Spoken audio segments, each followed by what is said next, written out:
Mariana Verón, Carlos, bienvenida. ¿qué tal? Gracias. Vamos a aprovechar todas tus reflexiones sobre la política centradas en... Quiero contar que algo que estábamos hablando fuera de cámara, Sí. que es la idea, escribiste una muy buena nota, una columna muy interesante para la revista Anfibia, que se llama El último baile, cuya lectura recomiendo, que es justamente una semblanza de Cristina Kirchner. Y vos me decías, habiendo tantos temas nuevos para escribir, me llamó la atención que escribiendo sobre Cristina sigue llamando la atención. ¿Por qué? ¿A qué lo atribuís? Bueno, ¿Cuál es el atractivo de Cristina? la verdad, a mí me sigue sorprendiendo. Esto nació porque yo tenía ganas de volver a escribir y quería escribir de este gobierno. Me parece mucho más atractivos otras figuras que son como muy desconocidas. Y hablando... ¿Quiénes, por ejemplo? ¿Sobre quién habría que escribir hoy? A mí me gustaría leer, te estoy dando ideas, no, un buen perfil de Martín Guzmán, por ejemplo. Me atraía esa parte, me atrae Máximo Kirchner, me atrae mucho más Sergio Massa y su juego que está haciendo junto con Máximo. Cristina siempre está ahí, pero yo la verdad escribí mucho sobre ella durante los 8 años de mandato y me parecía que bueno, que ya estaba. Pero hablando con Cristian Alarcón, el director de la revista, me dijo, no, tenés que escribir de Cristina. Y así nació. Y a mí la verdad es que me sorprendió muchísimo la repercusión. Y también te pregunto a vos, digamos, cómo llegaste y qué te atrae de esa Me atrae nota. lo que espero que nos cuentes ahora, porque creo que la figura de Cristina está muy vapuleada por la polarización, por prejuicios, por el hermetismo de ella, que no habla, que no concede entrevistas. Es un poco enigmático el lugar de ella en la vida concreta de todos los días. Entonces, a mí me gustaría empezar por ahí. ¿Cómo vive Cristina? ¿Cuánto es su intervención cotidiana en la vida del poder? ¿Quiénes la rodean? ¿Cómo es esa vida?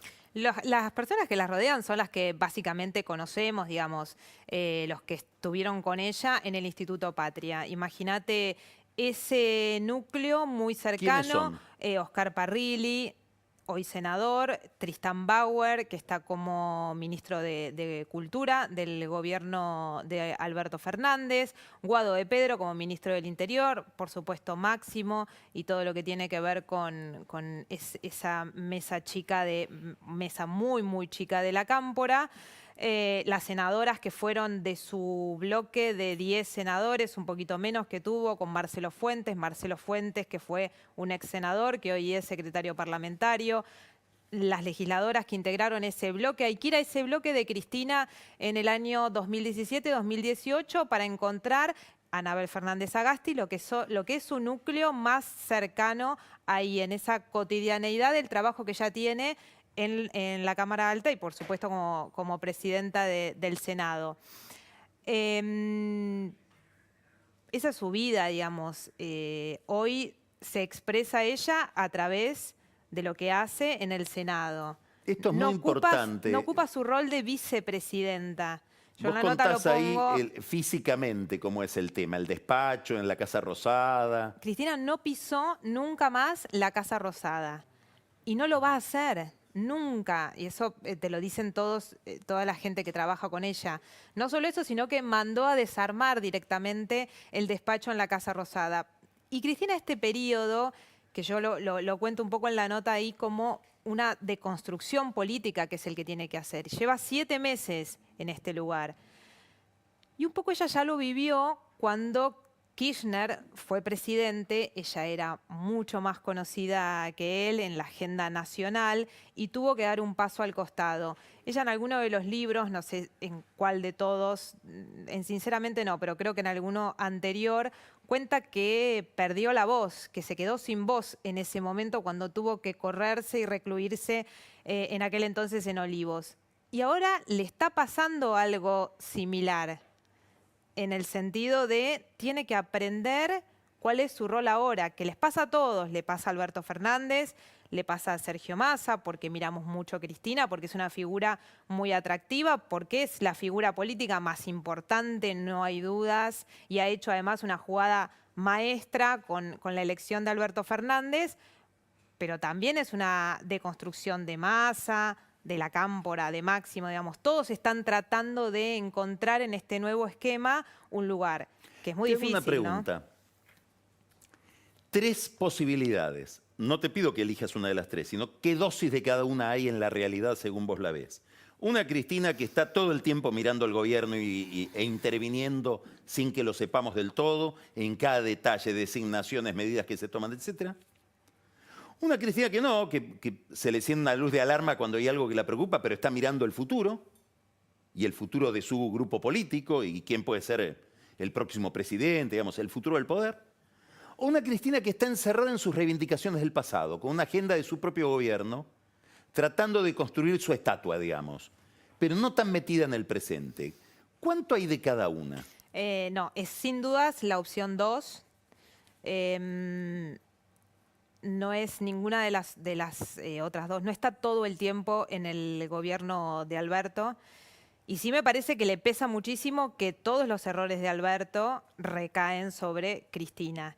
Y eso debe ser, me parece que también hay que hacer un ejercicio, uno como analista político, de tratar de entender ese lugar que está teniendo ella, ¿no? Espera, porque es la autora de dijiste, todos los males del todos los errores gobierno. de Alberto recaen sobre Cristina. Hay mucha gente amiga de Cristina que cree que perversamente mucha gente del gobierno descarga deliberadamente en la prensa, a través de los récords, como esto que vos decís, todos nuestros errores son culpa de Cristina, sabiendo que hay toda una recepción que aplaude eso, que quiere eso, ¿no es cierto? Porque ya se supone que es la culpable de todo. ¿Cuánto de eso hay?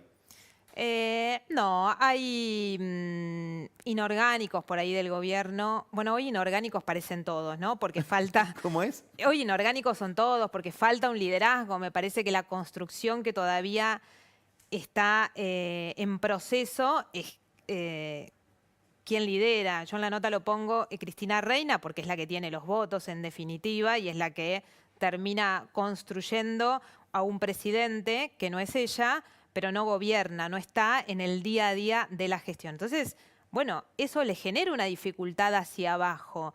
El peronismo es verticalista. ¿Cómo se ordena? ¿Quién ordena? Cuando alguien sale a decir algo en los medios. Hoy. Ahora vos dijiste, ahora quiero volver a algo que dijiste a partir de esto que estás diciendo. Vos dijiste que Cristina hizo una jugada maestra. ¿Fue una jugada maestra, si querés, electoral? ¿En términos de poder fue una jugada maestra o ahora estamos viendo que ese artefacto tiene muchas dificultades para que funcione por cómo está hecho, ¿eh? No, yo creo que no, que tiene las dificultades obvias de una alianza muy difícil y de un hecho inédito en la política argentina, donde la persona que tiene los votos no está gobernando en el día a día y se corre más. Yo lo que me encontré con esta nota, con llamar a uno por uno la gente que la rodea, la gente que está cerca y demás, es que no está en el día a día de la gestión, que realmente Cristina no gobierna. Que por supuesto que Cristina y Alberto tienen, me parece que son más parecidos de lo que nosotros suponemos, por ejemplo, con la expropiación de Vicentín. Cristina nunca va a estar en contra de la expropiación de Vicentín. Ningún peronista, Massa no está en contra de la expropiación de Vicentín. Él expropió las AFJP. Él fue el que anunció la expropiación de Aerolíneas Argentinas cuando fue jefe de gabinete, digamos. Me parece que ahí, en el análisis, a veces nos perdemos un poco por las internas y demás. Nosotros, o porque Alberto vende una imagen que no es del todo la de él. Bueno, porque durante 10 años él se encargó de decir yo no tengo nada que ver con esto, ¿no? Y eso en algún momento sedimenta. Exacto, sí, es difícil porque es difícil imaginarse qué hace Alberto Fernández anunciando la expropiación de Vicentín después de todo lo que fueron sus años. Sí, era el más crítico de Cristina, Alberto. Entonces nos cuesta mucho darnos cuenta de eso. Pero vos cuando vas y buscás y te das cuenta, pero esto no fue así. Cristina no fue. En realidad, Cristina se entera a último momento y le dice, ¿sabés que Anabel Fernández Agasti, la senadora, tiene un proyecto, me lo comentó, ¿por qué no la llamás? Y ahí Alberto la llama y la invita, porque Alberto además tiene esa necesidad que lo dejó expuesto estas últimas 2 semanas, de que lo quiera el kirchnerismo, por esto que vos decís, porque pasó mucho tiempo, muchos años, criticando duramente al kirchnerismo. Entonces ahora le habla a Víctor Hugo Morales, Alberto Fernández. Quiere que Víctor Hugo lo quiera. Y eso le genera también a él, me parece, un desgaste que el resto, el otro sector, que se puede decir en esta alianza, que es el masismo, no le importa, lo Ahora te quiere, quiero ¿no? El preguntar por masismo está más dentro del albertismo que el kirchnerismo.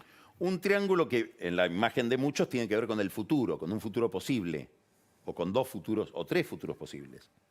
Cristina, Axel Kicillof, Máximo Kirchner. ¿Cómo funciona eso? ¿Cristina y Máximo son lo mismo? Son muy parecidos, pero no son lo mismo, por supuesto que ¿En no qué son no lo son mismo. lo mismo? En el modo de relacionarse políticamente con el resto. Máximo es más parecido a Néstor Kirchner, ¿En qué? más negociador, más proclive al diálogo. Hay algo que tiene Cristina que es...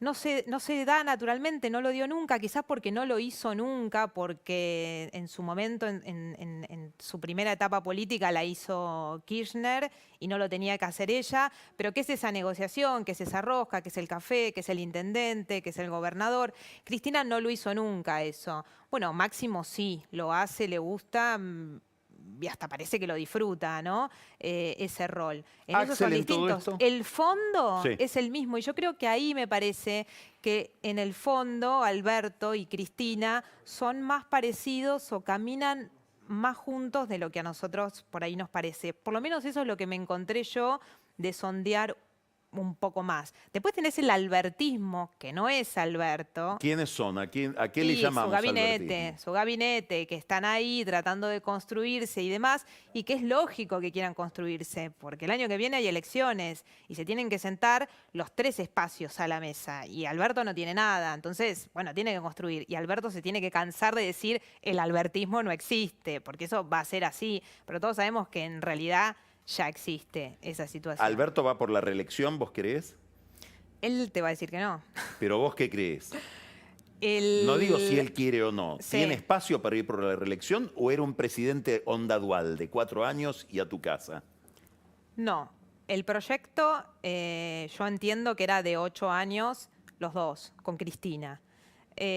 Imaginado, sí, como un proyecto más bien de transición. Alberto no se lo propone él, digamos, ser un presidente revolucionario, no transformador. El kirchnerismo, el cristinismo lo llama un gobierno de transición, pero en el sentido de transición hacia sentar las bases para un proyecto en algún momento transformador. Pero Cristina tiene miedo. A ver, Cristina no tiene está miedo. tranquila. ¿Por qué? A ver. Por el 41% de votos que sacó Macri, porque este contexto, bueno, ahora le sumás la pandemia y es aún peor, ¿no? Pero no era un contexto fácil para un nuevo gobierno y hay además un contexto regional que ella ve que no es el que tuvo ni ella ni Kirchner, digamos, de aliados en la región, en Brasil, en Chile, bueno, que estén fuertes políticamente como para hacer un bloque interesante. Esa situación, sumada a la crisis muy profunda que se viene por la pandemia, hacen que ella sea incluso, más allá del último roce por el acto del 9 de julio, mucho más cuidadosa en sus silencios, que son realmente ordenadores para todos. Es lo único que ordena hoy a este espacio es el silencio de Cristina, y cuando Cristina pone un tuit, se desordena. ¿De quiénes? De los inorgánicos, porque los orgánicos salieron a ordenarse, ¿no? Hay una persona a la que no te referiste y por la que te pregunté, que es Kicillof. Kicillof me parece otro enigma. De él, A ver. a él hay que empezar a mirarlo también. Ahí en Cristina se juegan los dos muy en paralelo, Máximo y Axel. Cristina termina... La verdadera herencia de Cristina es la provincia de Buenos Aires y son Axel y Máximo. Ella termina eligiendo a Axel en la provincia de Buenos Aires, de todas maneras, como una decisión racional. ¿Por qué? Porque no restaba lo que podría haber restado quizás Máximo por ser Máximo, por llevar el apellido Kirchner y por lo que se iba a decir si Cristina ponía a Máximo o elegía a Máximo o promocionaba a Máximo como candidato. Ahí me parece que entre los dos tuvo una decisión más bien racional, más bien de lo que convenía, pragmatismo, digamos. ¿Y en el ¿no? futuro va a tener que optar de nuevo por uno u otro? Se van a construir entre ellos. No sé si va a depender del dedo de Cristina en ese momento. Ahora ponete en el cerebro de Cristina, en la cabeza de Cristina, sí, y claro. contestame qué papel juega en tu juego Cristina Berni. Cristina tiene un costado. Berni fue su ministro de Seguridad Un durante. costado, termina la frase. Tiene un costado más bien conservador. Ella, claro, ¿no? Ella le incomoda que la pongan como de izquierda en discusiones como, por ejemplo, la inseguridad. Yo recuerdo discurso tras discurso. Me tocó muchos años cubrir, ser acreditada en Casa Rosada, con lo cual, Trabajabas para la Nación, claro, cubrir los actos y eso, tengo los discursos muy en la cabeza. Y yo recuerdo mucho a Kirchner y a Cristina hablando y criticando a la justicia garantista y a los jueces de la puerta giratoria con los delincuentes. Durante muchos años ellos fueron con ese discurso. Con lo cual, no, a mí no me extraña esta. Es más Berni que Frederick, vos decís. Sí, sin ninguna duda. Última Pero además, pregunta. Sí. pero además porque es pragmática, porque pone a Berni en la provincia de Buenos Aires, porque no sabemos qué piensa Axel, cómo iba a resolver el problema de la inseguridad. Y ahí sí Cristina está metida. En la provincia de Buenos Aires está metida, es su Más tema. que con Alberto. Sí, mucho más, muchísimo más. Se me escapa la broma porque es... O sea, el títere es Axel. Bueno, es tuyo. Última pregunta. Vos decías, a Cristina no le gusta que la encasillen con la izquierda. Hay algo en tu nota que aparece que cuando uno lo lee, salta la pregunta. Vos decís, si estaba ya, aprovechó en Cuba, contás la cantidad de días que estuvo en Cuba, escribiendo el libro, etc. ¿Qué habrá visto en Cuba ella? Hay una persona que me decía el otro día, que es muy conocedor del sistema cubano, un comunista, que la observa mucho a ella, y dice, ella se tiene que haber preguntado por dos cosas ahí. La perdurabilidad del régimen, ¿por qué dura tanto? Y la sucesión no familiar. Finalmente, al frente de Cuba hay alguien que no es Castro. ¿Qué habrá visto ella en Cuba? ¿Con quién habrá hablado? ¿Se trajo algo de ahí o nada? No, Cristina, en Cuba, Cristina fue abuela. Cristina viajaba a Cuba para llevar a su nieta a ver a su mamá. Yo no, de las cosas que yo hablé con la gente cercana, no pasaban por ese tipo de reflexiones su estadía allá. La verdad, no hay nadie del entorno de Cristina que no te hable del presente de Cristina sin pensar en su hija Florencia, en las causas judiciales de Florencia y lo que vivió ella particularmente. Y ahí hay un cambio de Cristina, asumiendo otro lugar. No, me parece que Cuba fue absolutamente personal. Y no político.